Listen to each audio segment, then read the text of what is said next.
Here we go, Mike. Another episode of Hate to See It. How's your week going? It's another Tuesday recording. I was hoping we'd record on a Sunday, but didn't work out. It's all good. Tuesday evening. I'm ready to go. I'm doing pretty good, Sid. I got a new one for you. What do you get when you cross a horse with a cat? It's a tough one. What do you get, Mike? A very disgusting slushy. Well played. Thank you for bringing another joke to our audience. I think they appreciate that. Got to bring a little levity. So, by the way, happy belated birthday, Mike. Oh, thank you, Sid. Yeah, I celebrated my birthday over the weekend. I'm 36 years old. It's kind of hard to believe. At 36, I don't know why. Like 36 is kind of hitting me a little harder than even like 35 or even like 30 or 21 or 18. At 36, like that's awfully close to 40. It is close. And I don't like it. I don't like it either. I don't like the number 6 to begin with. Mm-hmm. There's always been some evil connotations about the number 6. The only good 36 I know is Jerome Bettis, one of the great running backs of all time. So I respect that number because of him. But besides that, I don't know. It's kind of weird. And I've been 36 much longer than you have. So good luck. I hope it's a good year for you. Yeah, thank you. Yeah, I had a good time. Just had a low-key birthday weekend celebrating with family. We went out. Things are starting to open up a little bit here in New Jersey. People are starting to feel more comfortable going out, and people are starting to feel summer right around the corner. For sure. This was good to be out, good to be around people, and it was a fun celebration. I'm glad to hear it. Did you see my text in the group chat earlier today? How in Jersey, if you get vaccinated and you prove you got vaccinated, you'll get a free drink from a brewery. Yeah, I actually saw that before you shared it with the group. Interesting. There were some breweries that are close to where my parents live, but not the one that we go to, Beach House Brewery in Belmar. There was one in Bradley Beach, which is right by us. So maybe I'll go check that out. But it says you have to get vaccinated in May. I got vaccinated in April. So my reading of that is that I would not be eligible. But I kind of feel like if I showed them my vaccination card, I would get a shot and a beer. But I'm not sure. What do you think? Yeah, I think it'll be good. Try it out. But that brings to mind something else. We've talked about the Dairy Queen, the Krispy Kreme. Yes. And I was all about it. I've been vaccinated now for almost 2 weeks, and I haven't gotten my free donut yet. Oh, you got to go get it. I got to go get it. I was very disappointed myself because I thought the first thing I would do after getting that vaccine, the second shot, was to go present my card and get that free donut. But I didn't do it, but I'll make sure I take care of that. Is there a Krispy Kreme pretty close to you? Yeah, not too far. It's actually by one of my friends. So maybe when I go check him out, I'll bring some donuts, to his house because he lives with a bunch of guys. But maybe I'll bring some housewarming donuts and I'll have a free one for myself. Oh, that would be a nice gesture. Yeah, it will be. As far as my weekend, Mike, I don't know if you caught my text as well in the group chat. I was pretty busy today, so I missed a lot of texts. It's all good. So yesterday I was in my first Monday wedding. Oh, I did see that. Yeah. That's right. And people, like everyone I tell, they assume the wedding was on Sunday, right? And they're thinking I was recovering on Monday.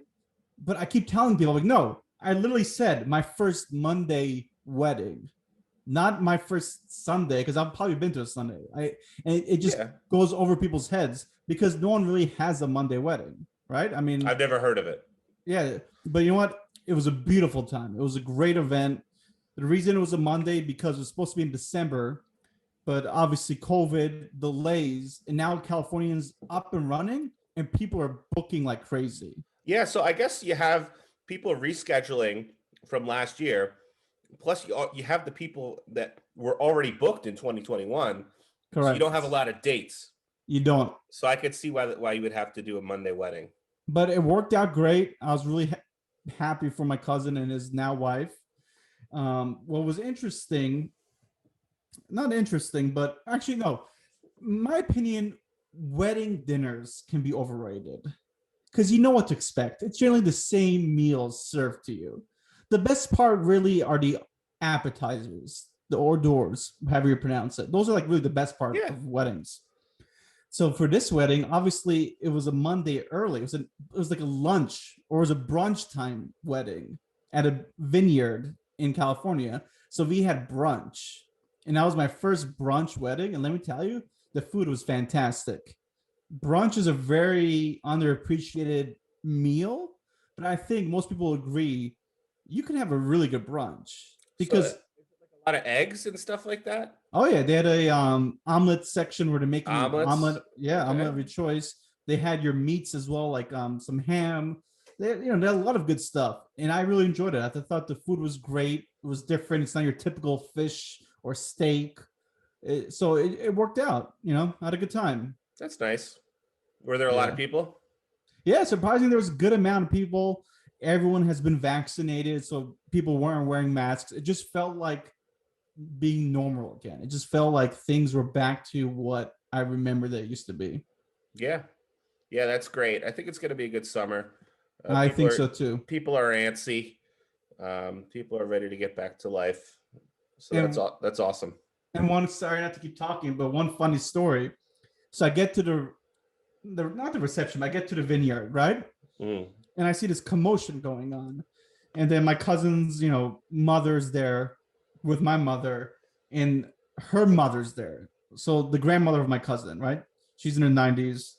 But they had to transport her from the top of the vineyard to where the reception was. And there was no direct way to get there. And they couldn't get her on the golf cart because it's too high. And she's 93 years old. So it's not easy for her to walk. So all of a sudden, I'm not expecting this. I'm like, all right, I'll take care of this. So then I had to carry her or not, I had to help her to my car. It was a big ordeal, but we did it. I came through.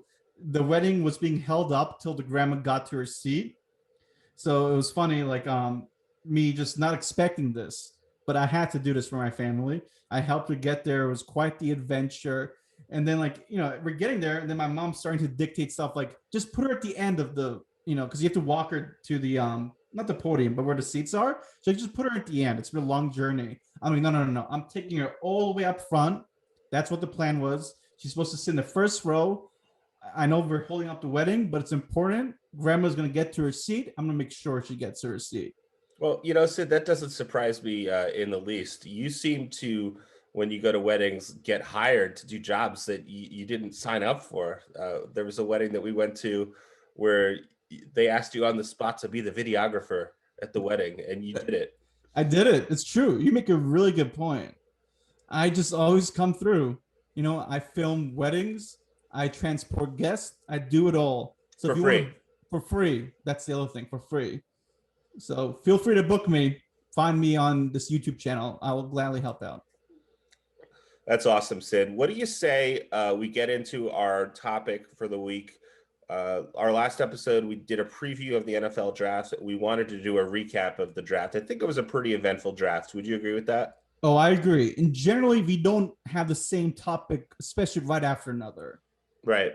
But as you said last week, the draft is huge. Draft happens once a year. It's going to dictate the future of some NFL teams, most NFL teams. So we got to talk about it, Mike. Yeah. And well, I was just going to say, and the other reason I wanted to do this topic is I think we could both pat ourselves on the back a little bit. I think a lot of our predictions in the previous show were pretty spot on. They were. I thought we did a really good job. I was really impressed by your you made some good picks. Yeah. That panned out. You did as well. So let's talk about it. Why don't you start us off, Mike? All right. Well, as I said last episode, this draft for the Jets was potentially one of, if not the most important drafts in the history of the franchise. And I really think they knocked it out of the park. I was reading an article today, Sid.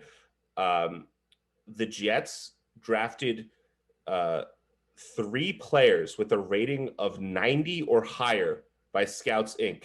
It's the first team in the NFL to do that since 2008 when the Miami Dolphins did it. I don't remember who the Dolphins drafted that year. But yeah, they got 3 players rated 90 or above. All 3 of these players were within the top 25 on their draft board. And there were only 16 players in the whole draft rated 90 or above, and the Jets got 3 of them. That was, of course, Zach Wilson, the quarterback from BYU, who everyone knew the Jets were going to take. They had fallen in love with him. I was just reading a funny story. Robert Saleh, the Jets' new head coach, he came from the 49ers. He asked one of their linebackers at, I believe it was a pro day, to go give Zach Wilson a hug, because one of the only concerns with Zach Wilson is his size. But his father was a professional football player, and I think maybe his grandfather was as well, and they were big guys. And the Jets think that he's got room to grow. He's a young guy, and the linebacker gave him a hug and confirmed, like, oh yeah, he's going to fill out nice. And he's not a short guy by any means. So yeah, he'll probably be hitting the weight room hard and putting on some muscle. But the Jets are very happy with that pick. And then the Jets did something, I wouldn't say it was unexpected. I actually said it might happen in the last episode, but you just love to see the Jets do something aggressive like this. They traded up. They had the 23rd pick. They traded up to, actually, I forget, was it the 11th, 12th? What was 13th, 14th? I forget exactly. Around there. They traded up. They traded the 23rd overall pick. They traded 2 of their third-round picks. One of them they had gotten in the Jamal Adams trade. So that trade was huge for the Jets. And then one of the third-round picks that they traded, they got a 4th round in exchange for that. So they essentially just moved back into the 4th round, and they drafted the best guard in the draft from USC. Most people, I think everyone pretty much, said that he was the consensus #1 guard in the draft, Elijah Vera Tucker. He's going to be next to Quinnen Williams on that the left side of that offensive line to protect the young quarterback, Zach Wilson. I love it. I think the Jets are really doing a great job of giving this kid a chance. And I think a lot of teams are doing that in the NFL. I think that's becoming a trend. You draft a young quarterback, and look, if you're drafting 1, 2, 3, 4, 5 in the draft, and you're taking a quarterback, that means you had one of the worst teams in the league last year. You got a lot of holes to fill. Realistically, you can't expect to be a playoff team next year. You can't expect to be a Super Bowl contending team next year. You have years to go. This is going to be a long-term project to rebuild the franchise. So I think it's very smart to focus on doing the things that are going to make your new quarterback successful. And that's exactly what the Jets did by drafting Elijah Vera Tucker. And then I was so stoked for this. They had the 34th overall pick in the 2nd round. They drafted the Ole Miss wide receiver, Elijah Moore. He's a really fast slot receiver. I saw him on most draft boards in the top 5, and as a first-round pick in mock drafts. He slipped into the beginning of the 1st round. So the Jets are protecting Zach Moore, and they are giving him offensive weapons. And they also drafted in the 4th round, or maybe, yeah, it was the 4th round, they drafted Michael Carter, a running back from UNC who rushed for over 1,200 yards last year, 9 touchdowns. A comparable for him, I've heard, was Bilal Powell, who was Jets fans are very familiar with, was one of the best homegrown running backs the Jets drafted in the past decade. Not a Pro Bowler by any means, but a very good back, a good contributor, very reliable. If the Jets could get a player like that out of Michael Carter, they'll be very happy with that. So the Jets were really offensive focused with their early picks. Their later picks, they drafted a bunch of defensive backs. They need defensive backs. I don't know as much about these guys, and most people don't know as much about these guys. These are later round picks that you're throwing a flyer on. I know one of them is actually also named Michael Carter. So they drafted 2 guys named Michael Carter, which is kind of funny. And people are calling them MC squared, which is great. And so, yeah, if you get a starter out of these late round draft picks, like 5th round or later, you're ecstatic. But you're not really expecting that. You're hoping to get a good backup, a good third down player, a good special teams player. And so we'll see what the Jets did with these later round defensive backs. That's going to be a weakness for the Jets next year, for sure. Although they do have some good players like Marcus May. But they really focused on offense and helping Zach Wilson, and I love to see it. I'm really happy with what they did. Good. No, I agree with you. I think the Jets did a great job. I think this is in part of what happened the last time they drafted a QB, Sam Darnold. They didn't protect him. They didn't give him help.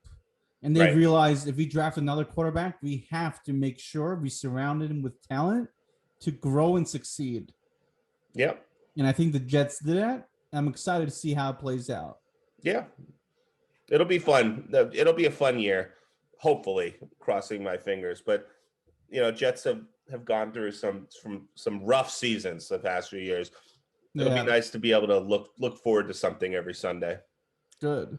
How'd your Steelers do, Sid? So before I start, let me just say something. When it comes to draft and draft results, everyone has an opinion, right? You have experts saying either it was a great draft, a shitty draft. Everyone has to say something. So some people are going to say, I hated this draft. Some people will say, I love this draft. That's just what happens. At the end of the day, we won't know till the players play, till they get on that field. Yeah, we won't know for several years. Correct. Yeah, I mean, as I mentioned last time, Troy Polamalu, his first year, he was looking like a bust. I did not know that. Second, but you know what? They gave him time. They understand they were asking him to do a lot. And eventually, he became a Pro Bowler, a Super Bowl winner, a Defensive Player of the Year winner, and now a Hall of Famer. Yeah. So it takes time. Some positions take more time to develop. Some are quicker. So with the Steelers, everyone and their mother knew before the draft started that they have to draft a running back. Yeah. The Steelers owner said it. He said, we need a running back. Like, we need to make our running game better. So what did the Steelers do? As most people predicted, they drafted Najee Harris. Now, some people pronounce him Najee. It is not Najee. It is Najee. Oh, okay. I'm going to make that clear for everyone that's watching this podcast. So many people projected this. I was thinking about this for months, and I didn't want to jinx it, but that's what I was hoping for. And then the Steelers do exactly what people predicted, and they still shit on it. So it's like, you guys predicted this would happen. They did it, and you're still critiquing it. But you know what? I am pumped. I think this guy has so many different attributes. He can run. He can catch. He does it all. He can hurdle. He can go high. He can go low. He can go any direction. And I think he's going to make a huge impact of this team. And you know what? You know what the Steelers are doing? They're not only giving Ben an opportunity to have one great last year, but they're also building a foundation for the next quarterback. Because they're getting this running back. They have all these young receivers. They're signing these they're drafting these young offensive linemen. Because when Ben is gone, they don't want to have a huge rebuilding time. Because they have never had a losing season with Mike Tomlin. They want to bring the next guy and give him those tools to succeed. And they'll do some more drafting to help that next quarterback. But they're doing that right now. So I think they're really addressing the needs now and the future. So this is where it gets a little bit difficult. In the second round, they drafted a tight end for Penn State, who I really like. And the Steeler bloggers, they also predicted this. Okay. So the Steeler bloggers are probably one of the best out of all the fan bases. Like my fan site that I follow, they probably scouted maybe 200 players. We're talking about fans. Steelers Depot. Like they scout everyone and their mothers. And they do so many mock drafts. And many times they are spot on who the Steelers will draft. So they predicted it didn't happen. And people said, why didn't they draft an offensive lineman? They needed an offensive lineman. But also the Steelers have not had a consistent tight end since Heath Miller retired early. And I was shocked when he retired. But Heath had done it all. It was time, and he moved on. they've tried. They've signed some expensive tight ends these last couple of years who have not panned out. Eric Ebron has done okay last year, but what happened last year during the end of the season? Ebron missed a block at the end zone that should have resulted in a touchdown, but he missed it. Mm-hmm. So they really value tight ends that can also block.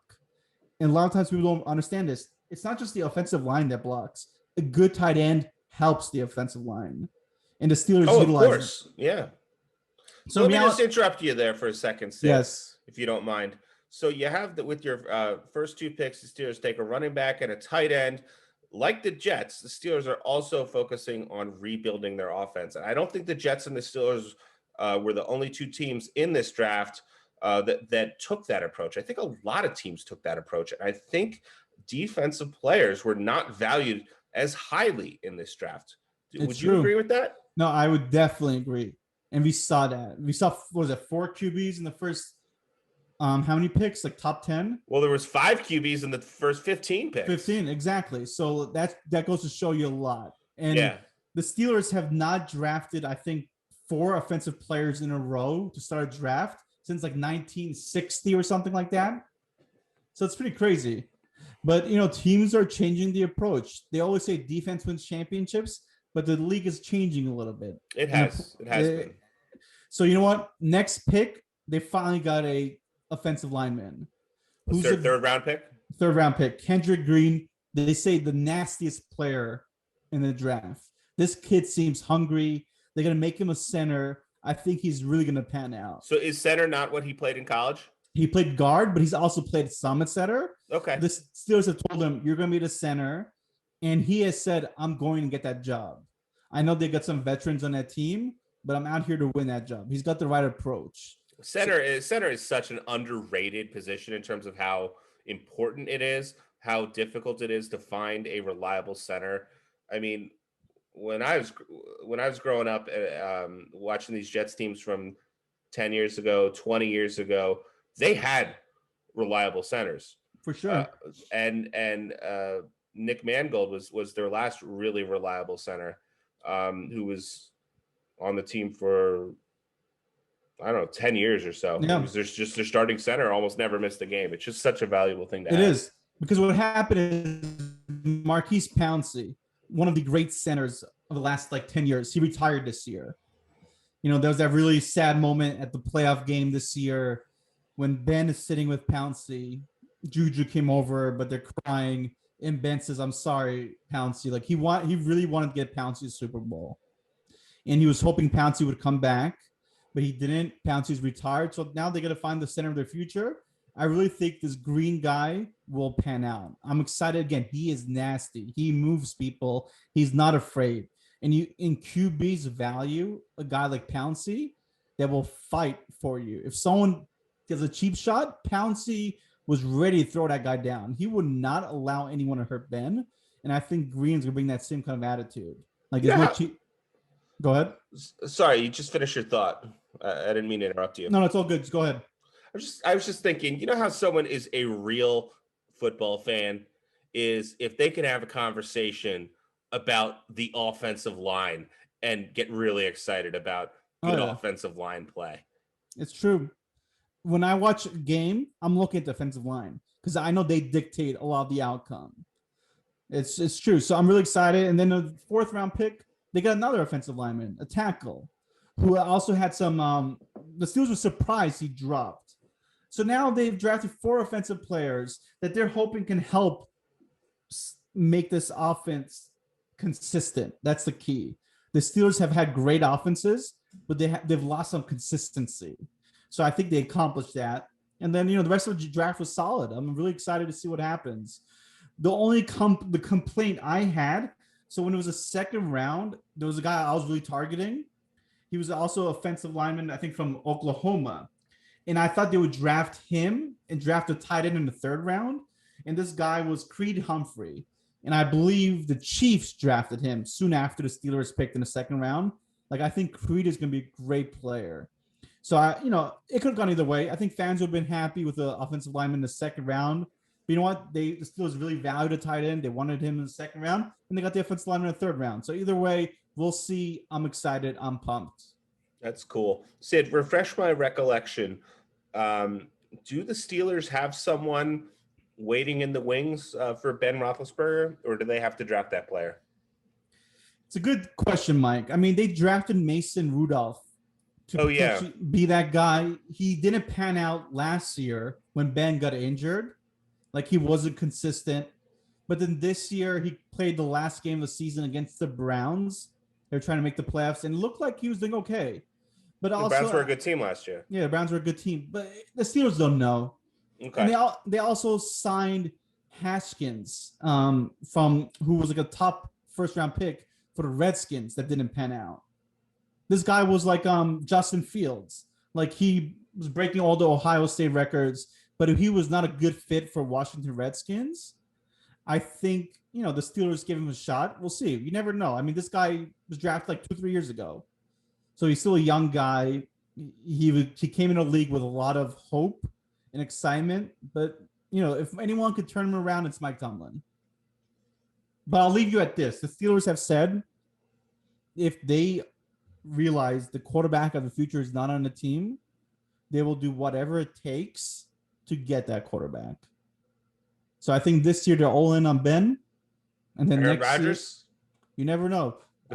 But we'll see. I mean, there's a lot of rumors now that the Steelers might trade for him. I don't see it happening, but you just never know. But the Steelers will leave no stone unturned. Wouldn't that be crazy? Aaron Rodgers for Ben Roethlisberger trade? You don't see trades like that. Like one star starting QB for another star starting QB. I can't remember. Well, you do see QB trades, but nothing on that level. No, nothing on that. That would be crazy. It would, but one prediction. One ESPN writer said today, a trade where Rodgers goes to Miami, and then Tua goes to the Steelers, and there's all these other moving parts. Mm-hmm. But I mean, I'll take Tua too. Sid, we have a few bullet points we want to hit in this episode. Some of the major stories in the draft. We've kind of alluded to two of them, and yes. You mentioned Justin Fields. We've also been talking about Aaron Rodgers. I think we should start with one of those. But why don't we just continue with the Aaron Rodgers conversation, if that's all right? Let's go for it, Mike. So last week, when I'm working from home still. I've been putting on the Pat McAfee show. He's on from noon to 3 on YouTube, and it's a good sports talk show. Is that guy from SmackDown? He is an announcer on Friday Night SmackDown. He was a punter for the Indianapolis Colts. And he's had some great matches with Adam Cole. That's true, baby. Yes. So started hearing about, because he has AJ Hawk on his show every day as one of his co-hosts, and AJ Hawk, of course, was a Green Bay Packer.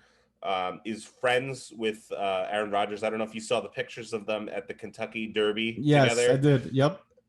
So McAfee was peppering AJ for some juice about what's going on with Aaron Rodgers. And there started a lot of rumors started flying about Aaron Rodgers. It was, I think, the day before the draft, or maybe the day of the draft, actually, that there started to be rumors that negotiations between Rodgers and the Green Bay Packers were breaking down, and Aaron Rodgers wants out. He wants to be traded. And it's by the way, this podcast started. I was just going to say that, but you go ahead. This podcast started because you and I were arguing after the Packers lost in the postseason. I was saying Rodgers will get traded. He will force himself out of Green Bay. And you said, no chance in hell. But that's how this podcast has started. You were arguing. And then we said, let's have a podcast. Let's talk about things like this. Back to you, Mike. Yeah, so just to address that, at the time, I was convinced you were crazy. Obviously, you're not crazy, because there's definitely something to this. So good for you for identifying that story. I would say the odds are more likely than not at this point that he will be traded at some point. I don't know what. Maybe put it at like 60-40, something like that. I still think the reason I just didn't think it would ever happen was because the Green Bay Packers are an historic franchise, and they're always going to be a competitive team, even though Aaron has not been happy with what they've done in the draft the past couple seasons. They're always going to do. They're always that could be rectified. They're always going to do what they can to field a competitive team and try to win Super Bowls. They are a team that is owned by the fans. It's the only team in the NFL that is owned by the fans. So there's not this worry of some incompetent owner like driving the franchise into the ground. The fans are invested. They want this team to be successful, and it is one of the most successful franchises in NFL history, like the Pittsburgh Steelers, like the Dallas Cowboys, and some other franchises. So I always thought, Aaron Rodgers, he's a smart guy. He's a level-headed guy. He knows he's in a good spot. He knows he has a potential to go down in history as one of the, if not the greatest quarterbacks of all time, although I don't think he can, let's say one of the best quarterbacks of all time. And it helps his legacy if he stays with the Packers. If he wins another Super Bowl with the Packers, that really helps his legacy. You don't have a lot of guys that stick out their whole career with one franchise. And I always thought the Packers could reason with Aaron Rodgers and convince him to stay. But it's looking like that may not be the case. So let me just quickly add something. Yeah. Like you said, generally, if you're the star quarterback of a franchise, you would think you'd end with that team. You'd retire. You'd sell in the sunset with the team that either drafted you or traded for you, right? Yeah, it actually doesn't happen that often. It doesn't happen. Yeah, it doesn't happen. Joe Montana left. Yep. Peyton Manning left. Yep. Brett Favre. Yep. But look at Manning. He won a Super Bowl with Denver. Brady. Did anyone think Brady would leave? Eventually, there was a lot of rumblings, and he did. He left, and he won a Super Bowl his first year. And he shows that he's probably the best quarterback of all time. So it's starting to happen more and more. It's like what's happening in basketball. Yes. Players realize they have more power than their owners and their teams. If they're not happy with something, they force themselves out. They get traded. They build super teams. They do what's best to get themselves a ring or multiple rings. LeBron started this. It's continuing to happen now with the Brooklyn Nets this year. So I think Rodgers is trying to follow in the footsteps of his predecessors. Yeah. He is engaged, or did they get married? I think they're just engaged to the actress Shailene Woodley. He's got multiple reasons. He's from California, so he might just want to return to California. Although he's always had issues with his family. I think they've got some strained relationships. But in any event, he might want to return to California. He was a guest host on Jeopardy for 2 weeks and did a really good job. And he says he wants that job. He wants to do it full time. He's apparently is serious about it. So if he moved to California, it would help him do that job. So there are reasons for him now to want to leave the Packers, other than just his, being unhappy with the situation there. And there's a lot of reasons that you could see him leaving. Exactly. And then you mentioned his family. If a man is estranged with his family, why should he stay loyal to the Packers? Rodgers is going to do what Rodgers wants at the end of the day. So, I could see it happening. The reason we wanted to also talk about this is he's really upset with their GM, especially the way he's been drafting the last couple of years. They haven't drafted a skilled player in the first round in I don't know how many years. Yeah. So he's really upset about that. Other teams are drafting star receivers for their quarterbacks or signing receivers, and he's upset. This year, what did they do after all this talk? First round, they drafted a cornerback. Now, I'll give them credit. They need a cornerback because that's been hurting the Packers defense. But again, no favors to Rodgers. But in the third round, they drafted A. Rodgers. That's Amari Rodgers. Oh, really? A receiver from Clemson, who's actually a really good receiver. So I think it's kind of funny how they drafted someone with the same initials as Rodgers. Is the Rodgers spelled the same way, or is it spelled without the D? I think it's the same way, actually. Oh, really? That's funny. And I think his father, well, not think. I know his father was a former NFL player who now coaches for the Ravens, I believe. This Amari Rodgers? Yeah, but his dad has a different last name. Okay. I forget the name, but either way, again, no receiver first round, but third round they kind of got someone. But let's see. This is going to be a really interesting story to talk about for weeks. Yeah, it adds a lot of drama. It really does. It really kind of sucked the life out of the draft talk. It did. Was all going down right when the draft was happening. I know it did. I was telling my friend Andre, I was like, I'm more invested in this Aaron Rodgers situation right now. Yeah. But then the draft started. The draft with the draft and the drama with Aaron Rodgers, it really reminded me of the movie that came out. I don't know, maybe it was like 10 years ago at this point. Draft Day with Kevin Costner. Yeah. And what I liked that movie at the time, I saw it in theaters. I enjoyed it, but I thought it was just like so over the top. It was sort of ridiculous. But now when you see the stuff that's going on, I don't know how ridiculous it is. I could see crazy shit like that happening. Yeah. It's almost like the league has really gotten to that. You make a valid point. Now, we've alluded to this other person, another quarterback drafted this year, Justin Fields. Yes. Now, there are rumors at first he might go third. There are rumors he might go second. But throughout the process, it changed. And during the draft, he started falling. So the question is, which team will move up to get him? And one team who got hurt by, I think it was number one pick, if not, he was like a top 5 pick, were the Bears when they drafted Mitch. Yes. They could have had Mahomes. They didn't get Mahomes, but they got Mitch. He didn't pan out. And they were picking, I think, in the 20s, but they did it. What are your thoughts? The Bears moving up, getting their potential franchise quarterback now in Justin Fields from the Ohio State. I love to see it for the Bears. I'm not a Bears fan, but for some reason, like I have a little bit of a nostalgia for the Bears. Like they're a historic franchise. I like it when the Bears are doing well generally.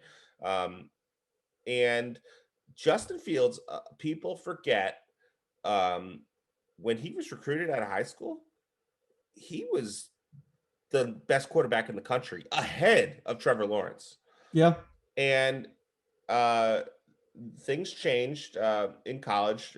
Trevor Lawrence became the clear consensus best quarterback, but everyone assumed Justin Fields was 2. And he still could be 2. He has that talent.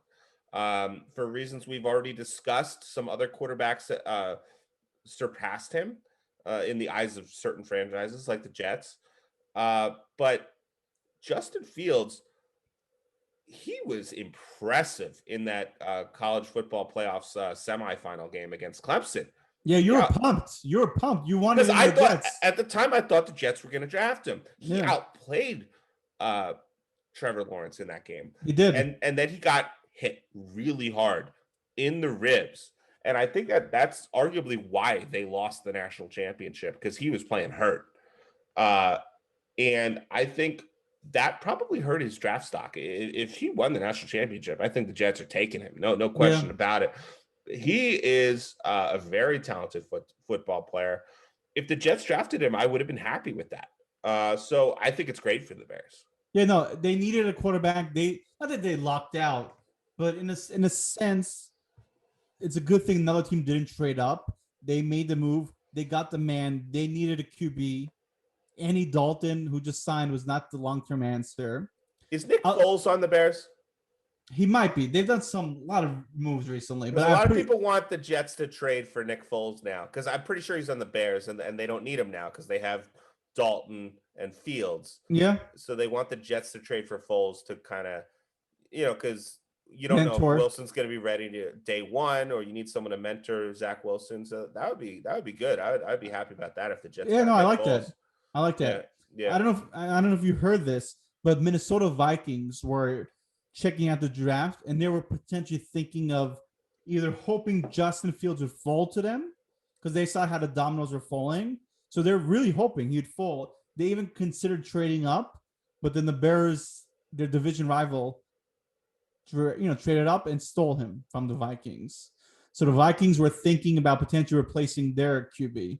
Well, it's interesting you mentioned the Vikings. The Vikings are very invested in these discussions with Aaron Rodgers, because if Aaron Rodgers leaves that division, Vikings are probably the best team in that division. Oh yeah, unless Fields pans out. Yeah.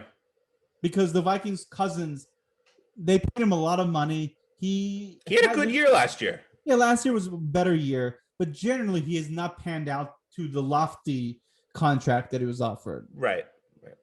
But yeah, I mean, and apparently they called him ahead of time, said, if he drafted Fields or another quarterback, would you be okay with it? Which I thought was a classy move. Yeah. But yeah, that's another QB. What do we want to target next? What else happened during the draft, Mike? Well, we could continue. I mean, we gotta keep talking about quarterbacks, because quarterbacks was it's a quarterback league. It was a quarterback draft, and we saw Mac Jones, the Alabama quarterback. His draft stock at one point had risen.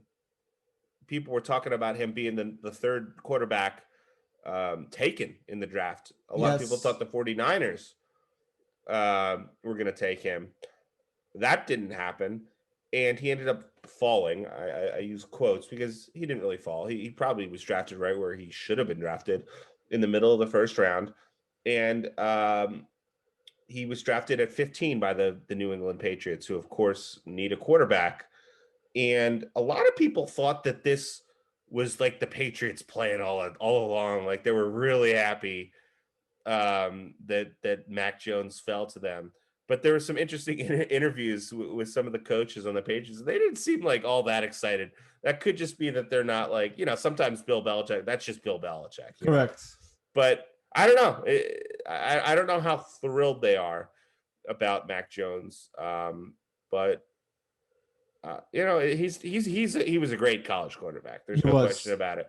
As a New York Jets fan, he's not somebody that scares me. I'm not like shitting my pants thinking, oh fuck, excuse my language. Here come the New England Patriots ready to take over the AFC East and be in first place for the next 20 years like they were for the last 20 years. I'm not thinking that, but we'll see what happens with them. What do you think of Mac Jones? You know what? It's kind of, I think he failed, as you said, to the perfect spot. Mm-hmm. I think Bill and the Patriots will surround him with the talent he needs to succeed. I think you couldn't ask for a better story.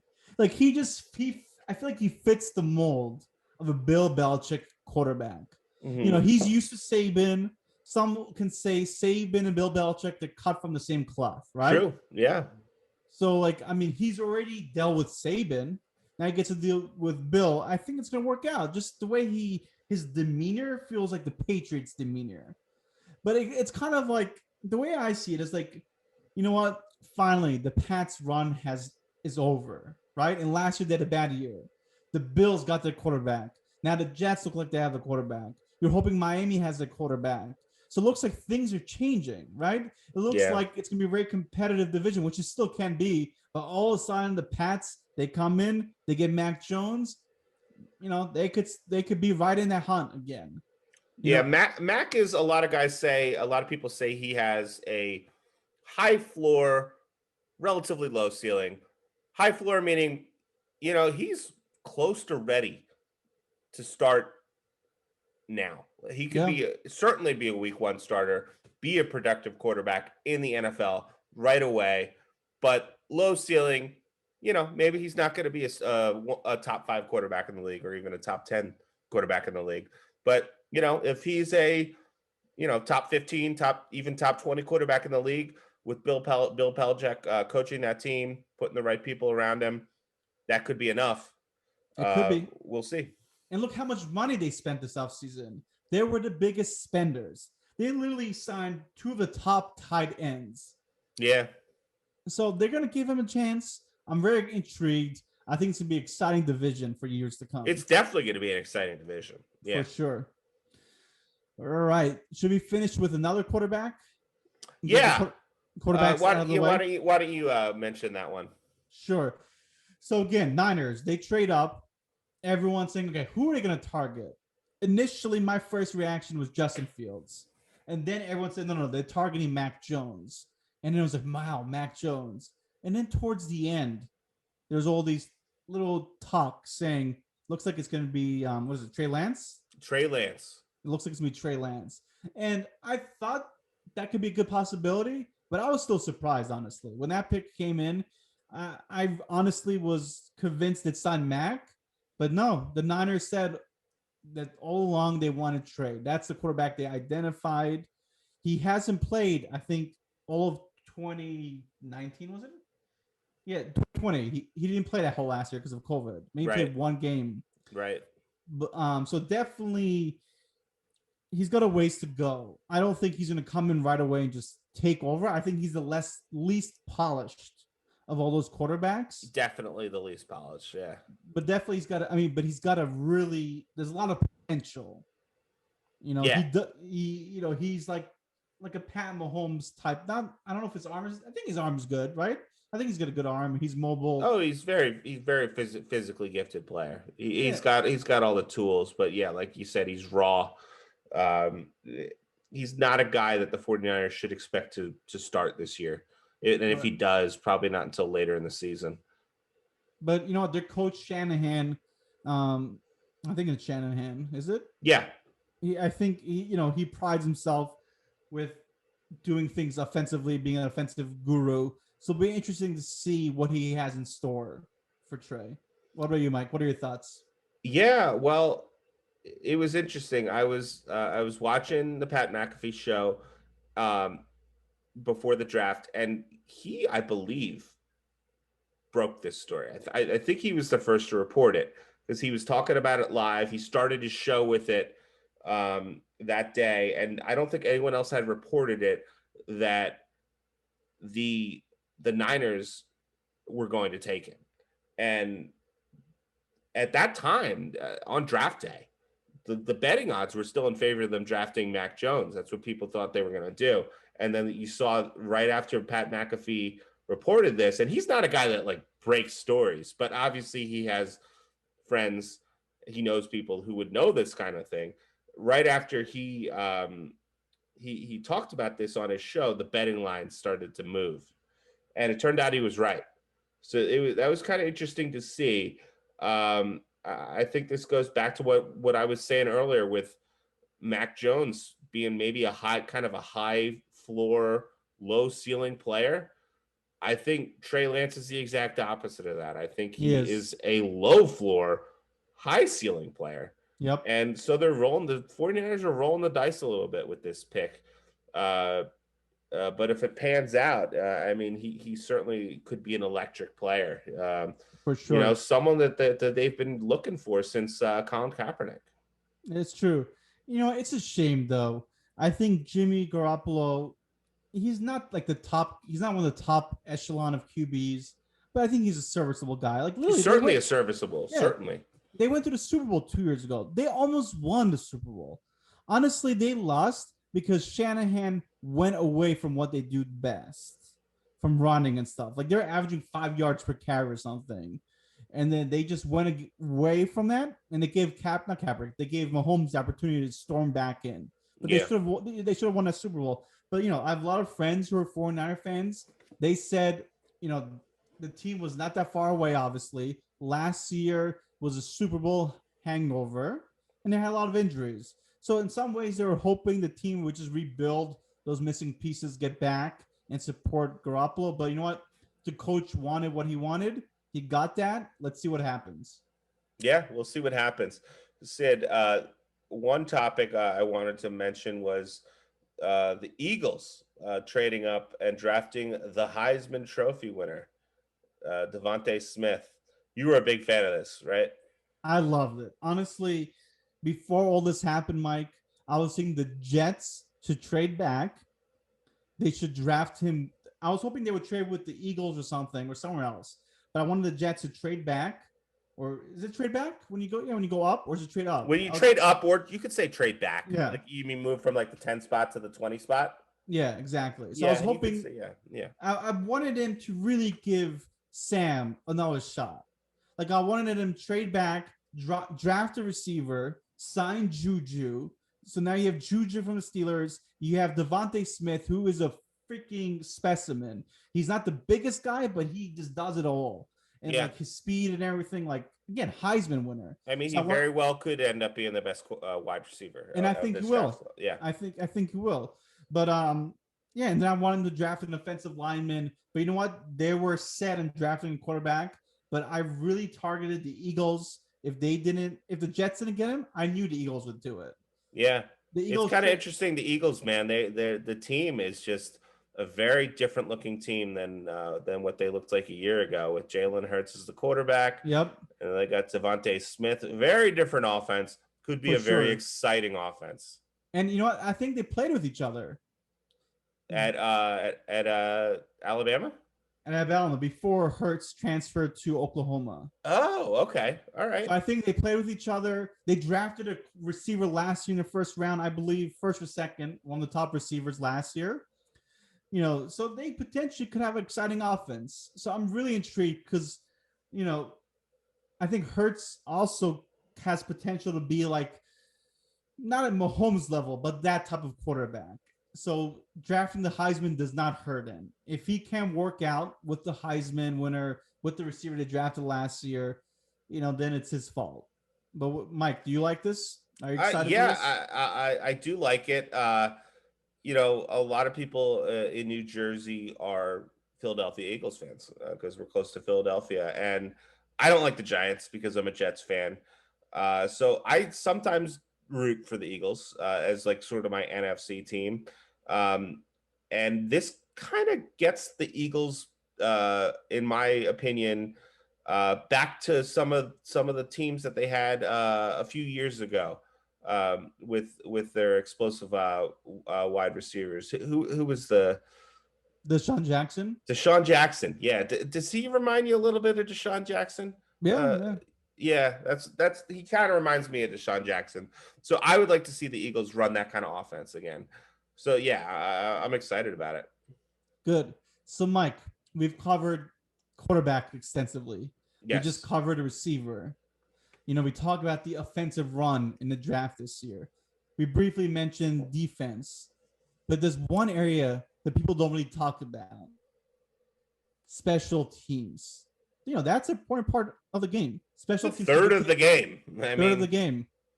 And this year, you had two really big special teamers get drafted. Well, I know about one of them. One of them was a long snapper.